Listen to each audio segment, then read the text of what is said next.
दोस्तों, आपने money heist में प्रोफेसर की प्लानिंग तो देखी ही होगी, लेकिन आज मैं जिस आदमी की कहानी बताने वाला हूँ उसकी प्लानिंग देखकर तुम प्रोफेसर को भी भूल जाओगे। ये कोई चोर या गैंगस्टर नहीं था, बल्कि एक आम टीचर जिसने अपनी बीवी को जेल से निकालने के लिए ऐसा मास्टर प्लान बनाया कि पुलिस, डॉक्टर और पूरा सिस्टम उसके इशारों पर नाचता रहा। उसने नकली रिपोर्ट्स बनाई, फोन लाइंस काटी, पुलिस को गुमराह किया और एक एक चाल ऐसे चली जैसे जिंदगी कोई शतरंज का खेल हो, क्योंकि उसके लिए ये चोरी नहीं थी, ये था प्यार की आखिरी बाजी। कहानी की शुरुआत होती है एक काली सन्नाटे से भरी रात से, जब जॉन ब्रेनन नाम का एक कॉलेज टीचर बेहद घबराया हुआ अपनी कार को तेजी से चला रहा होता है। उसकी कार की बैक सीट पर एक घायल ड्रग डीलर पड़ा है जिसे गोली उसी ने मारी है। अब सवाल ये है, एक सीधा साधा कॉलेज टीचर आखिर जेल तोड़कर अपनी बीवी को भगाने के लिए किस हद तक जा सकता है? इसका जवाब आपको तभी समझ आएगा जब आप उसका वो जीनियस प्लान सुनेंगे, जो सुनकर खुद पुलिस भी हैरान रह गई थी। कहानी 3 साल पहले की है, जब जॉन अपनी पत्नी लारा और बेटे ल्यूक के साथ अपने खूबसूरत घर में हंसी खुशी जिंदगी गुजार रहा था। लारा को डायबिटीज थी, इसलिए हर सुबह की तरह वो अपना इंसुलिन इंजेक्शन ले रही थी, लेकिन तभी उसकी नजर अपनी जैकेट पर पड़े खून के एक छोटे से धब्बे पर पड़ी। वो फौरन उसे धोने के लिए सिंक की तरफ भागी, मगर इससे पहले कि वो कुछ समझ पाती, दरवाजा जोर से खुला और पुलिस अंदर घुस आई और बिना कुछ पूछे लारा को कत्ल के इल्जाम में गिरफ्तार कर लिया गया। बाद में कोर्ट ने लारा को दोषी करार देकर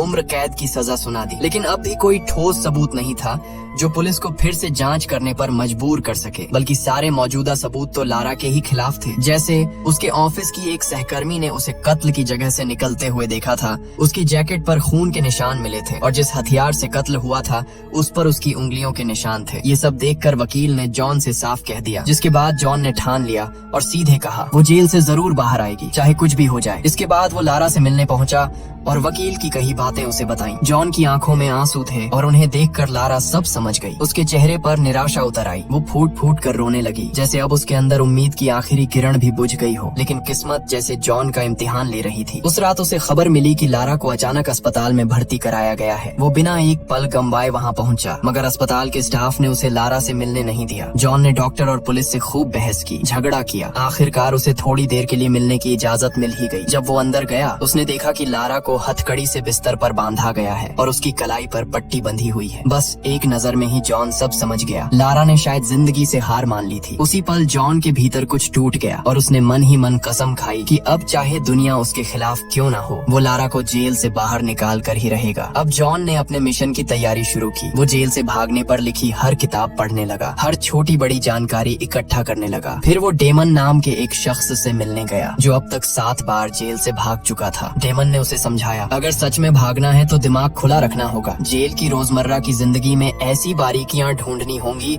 जिनसे सिस्टम में दरार डाली जा सके। और सबसे जरूरी, अपनी मंजिल पहले से तय कर लो। ऐसी जगह जहां कम लोग जाते हो, कोई टूरिस्ट ना हो और रास्ता बस, ट्रेन या एयरपोर्ट इन सब से दूर हो, क्योंकि जब सिस्टम गिरता है सबसे पहले वहीं से ढूंढना शुरू किया जाता है। इसके अलावा उसे ऐसे नकली कागजात बनवाने होंगे जिन्हें कोई आसानी से पहचान न पाए और किसी दूसरी स्टेट से भागना होगा। सबसे जरूरी बात, सारा पैसा नकद कैश रखना होगा ताकि ट्रांजैक्शन से उसकी लोकेशन ट्रेस ना हो सके। इसका मतलब था कि उसे इतना कैश इकट्ठा करना होगा जो करीब 5 साल तक चले, क्योंकि तब तक केस थोड़ा ठंडा पड़ जाएगा। इस प्लान का सबसे मुश्किल हिस्सा था पिट्सबर्ग शहर के ब्रिज पार करना, क्योंकि 9/11 के बाद से वहाँ की पुलिस ने पूरा शहर सिर्फ 15 मिनट में सील कर देना सीख लिया था। इसके अलावा उसे अपने माँ बाप और दोस्तों से हमेशा के लिए दूरी बनाए रखनी होगी और अगर जरूरत पड़ी तो शायद उसे किसी की जान भी लेनी पड़े। ये सब सुनकर जॉन घर लौटा और फिर उसने एक दीवार पर नक्शे और तस्वीरों को चिपकाकर अपने प्लान का हिसाब लगाना शुरू कर दिया। जब भी वो जेल में लारा से मिलने जाता, वो वहाँ की छोटी छोटी बारीकियों को बड़े ध्यान से नोट करता। उसने देखा कि लिफ्ट में एक होल था और दूसरी तरफ कुछ कर्मचारी छत की लीकेज ठीक करने आए हुए थे। साथ ही उसने ये भी नोट किया कि कौन से ट्रक रोज वहाँ रुकते थे। अब जॉन इस प्लान में इतनी गहराई से उतर चुका था कि वह कॉलेज में पढ़ाते हुए भी अपने लैपटॉप पर इन बारीकियों की जांच करता रहता। अंत में उसने फैसला किया अपने घर को बेच देना चाहिए, क्योंकि इस प्लान के लिए उसे बहुत सारा पैसा चाहिए था। अब उसे नकली कागजात बनवाने थे, जिसके लिए वो शहर के एक खतरनाक मोहल्ले में जाने लगा। वहाँ उसने एक डीलर से ऑक्सीकॉन्टिन खरीदना शुरू किया और बातों बातों में उससे नकली पासपोर्ट बनाने वाले का पता पूछ लिया। कई कोशिशों के बाद उसे एक आदमी मिला जिसने कहा अगर सच में पासपोर्ट चाहिए तो बार में जाकर एक डीलर से मिलो। लेकिन यहाँ जॉन के साथ धोखा हो गया। जैसे ही वो वहाँ पहुँचा, कुछ गुंडों ने उस पर हमला किया और उसके सारे पैसे छीन लिए। उसी बार में बैठे माइक नाम के आदमी ने ये सब अपनी आंखों से देखा। कुछ दिन बाद जॉन फिर उसी मोहल्ले में लौटा, लेकिन इस बार 2 बाइक्स उसका पीछा कर रही थी। किसी तरह वो अपने घर पहुंचा ही था कि दरवाजे की घंटी बजी। जॉन ने दरवाजा खोला और सामने वही माइक खड़ा था। माइक ने कहा, मैं तेरे लिए नकली पासपोर्ट बना सकता हूँ। जॉन ने उसे कुछ तस्वीरें और एडवांस पैसे दिए और सख्त लहजे में बोला, आज के बाद मेरे घर वापस मत आना, मैं पासपोर्ट किसी दूसरी जगह से लूंगा। माइक मान गया, लेकिन जाते जाते बोला, अगर मैं तय वक्त पर वहाँ नहीं पहुँचा तो बिना कुछ बोले चुपचाप वहाँ से निकल जाना। इसके बाद हम देखते हैं कि जॉन अपने प्लान के अगले कदम की तैयारी में जुट जाता है। वो एक दुकान से बंदूक खरीदता है और दुकानदार से बंदूक चलाना सीखता है। अगले दिन वो माइक की बताई हुई लोकेशन पर पासपोर्ट लेने पहुंचता है। काफी देर तक इंतजार करने के बाद उसे एहसास होता है माइक लेट हो चुका है, लेकिन फिर भी वो नहीं गया, वहीं बैठा रहा। थोड़ी देर बाद वहाँ से एक गाड़ी निकलती है और तभी माइक पहुँचता है। माइक ने गुस्से में कहा, तू अभी भी यहीं बैठा है? जो गाड़ी अभी गई वो एक पुलिस वाले की थी। फिर उसने जॉन को नकली कागजात थमाते हुए कहा, तू इस काम के पीछे पागल हो चुका है जॉन, और यही पागलपन किसी दिन तुझसे भारी गलती करवाएगा। खैर, इसके बाद हम देखते हैं कि जॉन ने एक बम्प की बनाना सीखा, यानी ऐसी चाबी जो किसी भी ताले को खोल सकती थी। उसने इंटरनेट से देखकर वो चाबी खुद बनाई और तय किया कि अगली बार जब वो जेल जाएगा तब इसका इस्तेमाल करेगा। जिस दिन वो जेल पहुंचा, उसने मेटल डिटेक्टर में अपनी बाकी चाबियों के साथ वो बम्प की भी डाल दी और जैसे ही वो डिटेक्टर से आगे बढ़ा, उसने पुलिस के देखने से पहले ही चुपके से चाबी उठा ली। बाकी लोगों के साथ चलते हुए जॉन जानबूझकर सबसे पीछे रहा। मौका मिलते ही उसने एलिवेटर में चाबी लगाने की कोशिश की, मगर बदकिस्मती से चाबी टूट गई और उसका आधा हिस्सा लॉक के अंदर ही फंस गया। जॉन ने उसी पल अपने हाथ में मौजूद दूसरा हिस्सा फेंक दिया और ऐसे खड़ा हो गया जैसे कुछ हुआ ही ना हो। कुछ ही पलों में एक पुलिस वाला वहाँ पहुँचा और टूटी हुई चाबी देख ली। तभी जेल के सभी विजिटर्स से पूछताछ शुरू हो गई। जब जॉन की बारी आई तो उसने सिक्योरिटी कैमरे की फुटेज देखकर चालाकी से कहा, मैं तो इसमें दिख ही नहीं रहा, ये लंबा आदमी है ना, इसके पीछे खड़ा था मैं। ये सुनकर ऑफिसर को उस पर थोड़ा शक तो हुआ, मगर सिर्फ शक के दम पर कोई कार्रवाई नहीं की जा सकती थी, इसलिए उन्होंने जॉन को जाने दिया। जैसे ही जॉन जेल के दरवाजे से बाहर निकला, घबराहट के मारे उसकी हालत बिगड़ गई। ये सब डिटेक्टिव क्विनन ने देख लिया और अब उसे भी जॉन पर शक होने लगा। तब से क्विनन ने चुपके से जॉन पर नजर रखना शुरू कर दी, लेकिन जॉन इससे बिल्कुल अनजान था। वो तो धीरे धीरे अपने घर का सामान बेचने में लगा हुआ था और जब भी उसका भाई मिलने आता, जॉन छिपकर बैठ जाता ताकि कोई उसके हालात न समझ सके। एक दिन दोपहर में जॉन अपने बेटे ल्यूक को पार्क ले गया, जहाँ ल्यूक के दोस्त कैरी की माँ ने उसे कैरी की बर्थडे पार्टी में आने का न्योता दिया। लेकिन जॉन का दिमाग अब किसी और ही दुनिया में खोया हुआ था। वो फिर से अपने प्लान की तैयारी में जुट चुका था। इसी दौरान उसने जेल के बाहर रुकने वाली एक नई मेडिकल वैन देखी और उसी पल उसके दिमाग में एक जबरदस्त आइडिया आया। अब वो इसी वैन के जरिए अपने प्लान को अंजाम देने वाला था। उसने लारा की डायबिटीज पर रिसर्च की, फिर कई दिनों तक उस वैन का पीछा करके उसके आने जाने का ठीक समय पता लगाया। इसके अलावा उसने इंटरनेट से सीखा कि टेनिस बॉल की मदद से किसी गाड़ी का लॉक कैसे खोला जा सकता है। अगले दिन उसने वही तरीका अपनाया। टेनिस बॉल से मेडिकल वैन का दरवाजा खोला और अंदर से लारा की मेडिकल रिपोर्ट्स की तस्वीरें ले ली। बाद में उसने नकली रिपोर्ट तैयार की जिसमें दिखाया गया कि लारा की तबीयत बेहद खराब है। कुछ दिन बाद जब जॉन लारा से मिलने पहुंचा तो लारा ने उसे एक बुरी खबर दी। 3 दिन बाद उसे एक और भी सख्त जेल में ट्रांसफर किया जाने वाला था। ये सुनकर जॉन के पैरों तले जमीन खिसक गई। अब उसके पास सिर्फ 3 दिन थे अपने प्लान को पूरा करने के लिए। सबसे बड़ी परेशानी ये थी कि उसका घर अभी तक बिका नहीं था और उसके पास वो पैसे नहीं थे जिनसे भागने का इंतजाम किया जा सके। आखिरकार जॉन ने अपनी बंदूक उठाई और एक बैंक लूटने के इरादे से निकल पड़ा, लेकिन वहाँ पहुंचकर भी वो खुद को रोक न सका। उसके हाथ कांपने लगे और वो हिम्मत नहीं जुटा पाया। कुछ देर तक बैंक के बाहर खड़ा रहा, फिर चुपचाप लौट आया। बाद में वो फिर से लारा से मिलने जेल पहुंचा और कहा कि वो उसे दूसरी जेल में भेजे जाने के खिलाफ अपील करेगा। ये सुनकर लारा गुस्से से भर गई क्योंकि जॉन अब भी हकीकत को स्वीकार करने को तैयार नहीं था। लारा ने कहा, तुम किसी सपने में जी रहे हो जॉन, तुम्हें लगता है कि मैं यहाँ से छूट सकती हूँ, लेकिन हकीकत ये है कि ऐसा कभी नहीं होगा। आखिरकार जॉन को रोकने के लिए लारा ने आंसू भरी आंखों से कबूल कर लिया कि उसने ही कत्ल किया था। वो चाहती थी कि जॉन अपनी जिंदगी में आगे बढ़े, किसी और के साथ एक नई शुरुआत करे, लेकिन जॉन को अब भी उस पर यकीन नहीं हुआ। वो फिर से लारा से मिलने गया, इस बार और भी मजबूत इरादे के साथ। साथ। उसने लारा से कहा, तुम हिम्मत मत हारो, मैं तुम्हें यहाँ से जरूर निकालूंगा। अब जॉन को जैसे तैसे पैसों का इंतजाम करना था। रात होते ही वो उसी खतरनाक मोहल्ले में लौटा। वहाँ उसने एक डीलर का पीछा किया और उसके बॉस के घर तक पहुँच गया। मौका मिलते ही जॉन ने अचानक डीलर को पकड़ लिया और उसे धक्का देकर घर के अंदर घुस गया। इसी दौरान घर के कुत्ते ने उसकी टांग पर काट लिया, लेकिन जॉन ने बंदूक तान दी और उन्हें डराते हुए बोला, एलेक्स, कुत्ते को कमरे में बंद करो, अभी के अभी। अब जॉन ने उनसे पैसों की मांग की तो उन्होंने डर के मारे अपनी जेब में रखे सारे पैसे उसे दे दिए। एलेक्स ने ठंडी हंसी के साथ कहा, तेरे अंदर किसी को मारने की हिम्मत नहीं है, कुत्ते तक पर गोली चला नहीं पाया तू। लेकिन तभी जॉन ने विस्की की बोतल जमीन पर उड़ेल दी और एक चिंगारी से उसमें आग लगा दी। आग की लपटें देखते ही कमरे का माहौल डर और तनाव से भर गया। एलेक्स घबरा गया और बोला, घर में एक बच्चा है। वो बच्चे को बचाने के लिए ऊपर की तरफ भागा, लेकिन जॉन ने भी फौरन डीलर को अपनी ढाल बनाकर उसके पीछे पीछे कदम बढ़ा दिए। असल में यही चाल जॉन के काम आ गई, क्योंकि एलेक्स ऊपर बंदूक लेने ही आया था। जैसे ही उसने जॉन पर गोली चलाई, गोली सीधी डीलर को जा लगी। अब एलेक्स ने दोबारा निशाना साधने की कोशिश की, मगर इससे पहले कि वो ट्रिगर दबाता, जॉन ने एक ही झटके में उसे गोली मार दी। इसके बाद जॉन ने घर के हर कमरे की तलाशी ली और जल्द ही उसे पैसों से भरा बैग मिल गया। भागते वक्त उसकी नजर पड़ी, डीलर अब भी जिंदा था, जमीन पर पड़ा दर्द से कराहते हुए मदद मांग रहा था। यहीं से कहानी की शुरुआत होती है, जब जॉन उस बुरी तरह जख्मी डीलर को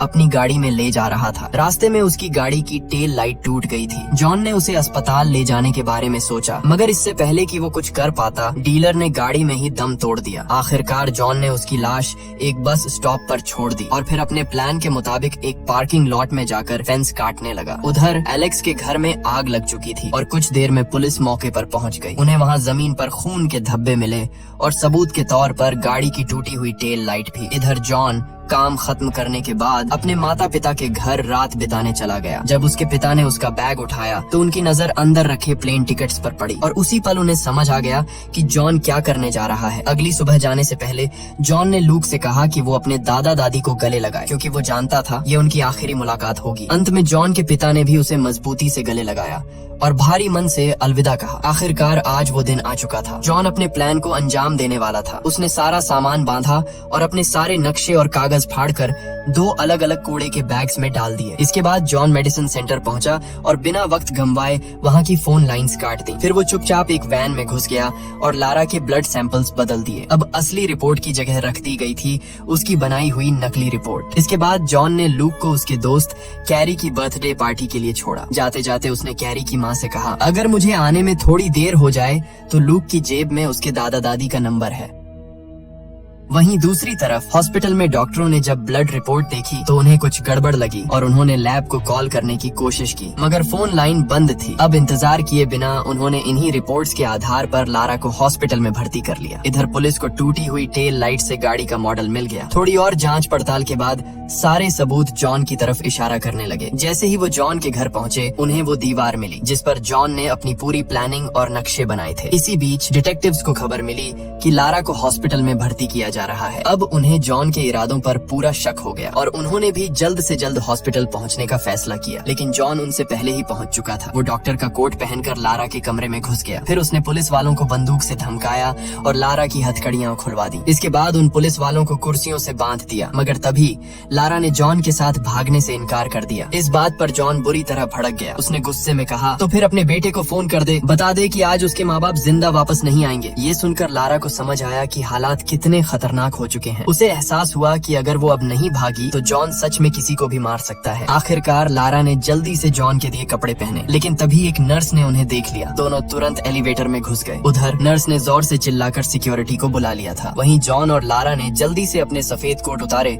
और सीधा लॉबी की तरफ बढ़े, लेकिन वहाँ तो डिटेक्टिव्स पहले से ही घात लगाकर खड़े थे। उन्हें देखते ही जॉन ने झट से किसी और मंजिल का बटन दबा दिया और डिटेक्टिव सीढ़ियों से नीचे उतरकर उनका पीछा करने लगे। जैसे ही एलिवेटर का दरवाजा खुला, जॉन ने चालाकी से दोनों के कोट सीढ़ियों के पास फेंक दिए और खुद दोबारा एलिवेटर में घुस गया। कोट देखकर डिटेक्टिव्स को लगा कि जॉन और लारा सीढ़ियों से भागकर पार्किंग लॉट की तरफ गए हैं, इसलिए वो भी तुरंत वहीं दौड़ पड़े। मगर असलियत ये थी कि जॉन और लारा वापस लॉबी में उतर चुके थे और कुछ ही पलों में मुख्य दरवाजे से बाहर निकल गए। सड़क पार करते ही जॉन ने अपनी जैकेट बदल ली और एक बेसबॉल टीम के फैंस की भीड़ में खो गया। वो भीड़ स्टेशन की तरफ जा रही थी और इसी भीड़ के बीच जॉन और लारा चुपचाप ट्रेन में चढ़ गए। लेकिन मुसीबत अब भी खत्म नहीं हुई थी। जॉन जानता था कि अगले स्टेशन पर पुलिस उनका इंतजार कर रही होगी, इसलिए अचानक उसने ट्रेन की इमरजेंसी ब्रेक खींच दी। ट्रेन रुकते ही दोनों नीचे कूद पड़े और देखा कि वो ठीक उसी पार्किंग लॉट के सामने है जहाँ जॉन कुछ दिन पहले आया था। वहीं वो फेंस का छेद अब उनके काम आया। दोनों उसी रास्ते से होकर अंदर पहुँचे जहाँ जॉन की गाड़ी पहले से तैयार खड़ी थी। अब जॉन ने बिना वक्त गंवाए गाड़ी फुल स्पीड में दौड़ा दी। वो समय रहते पहला ब्रिज पार करने में कामयाब हो गए। अब अगला कदम था लूक को उठाना, मगर यहीं जॉन से एक छोटी सी गलती हो गई। जब वो कैरी के घर पहुंचा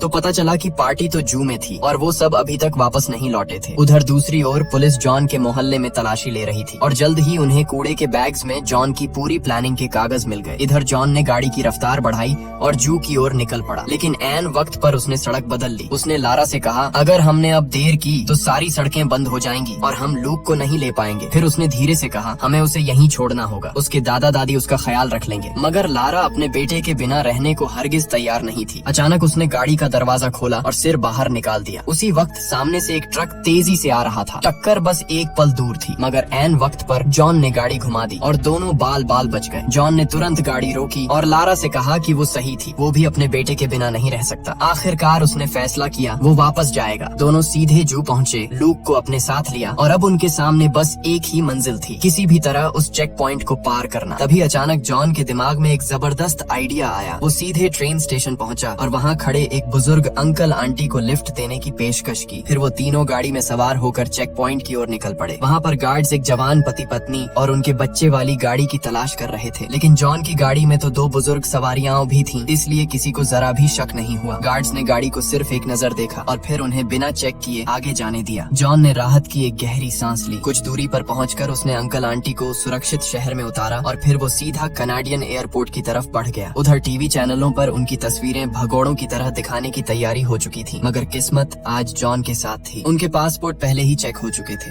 और ठीक उसी वक्त सिक्योरिटी गार्ड की ड्यूटी बदल गई। नया गार्ड ये जानता ही नहीं था कि जॉन और लारा तो पहले ही अंदर जा चुके हैं। उधर जॉन के घर पर जब पुलिस ने कूड़े में फेंके गए कागजों को जोड़ना शुरू किया तो उनमें से हाइती देश की एक तस्वीर मिली। बस फिर क्या था, उन्होंने फौरन हाइती जाने वाली सभी फ्लाइट्स को रोकने का आदेश दे दिया। लेकिन ये जॉन का असली खेल था, क्योंकि थोड़ी देर बाद क्विनन को समझ आया कि उन्हें तो प्लान के सिर्फ आधे कागज ही मिले थे। बाकी आधा हिस्सा जॉन ने जानबूझकर गायब रखा था ताकि पुलिस गलत दिशा में भटक जाए। असल में हाइती का सुराग सिर्फ एक चाल थी, ताकि जब तक पुलिस वहाँ फंसी रहे जॉन, लारा और उनका बेटा लूक सुरक्षित जगह पहुँच जाए। और हुआ भी वैसा ही। उधर पुलिस हाइती में तलाश करती रह गई, जबकि इधर जॉन, लारा और लूक वेनेजुएला की फ्लाइट में बैठ चुके थे। कुछ दिन बाद हम देखते हैं कि तीनों क्रास्क शहर में एक नई जिंदगी शुरू कर चुके हैं, जहां अब न पुलिस थी न खतरा, सिर्फ प्यार और सुकून। तो क्या आप भी किसी से उतना ही प्यार कर सकते हैं जितना जॉन ने लारा से किया? कमेंट्स में जरूर बताना। मिलते हैं अगली वीडियो में।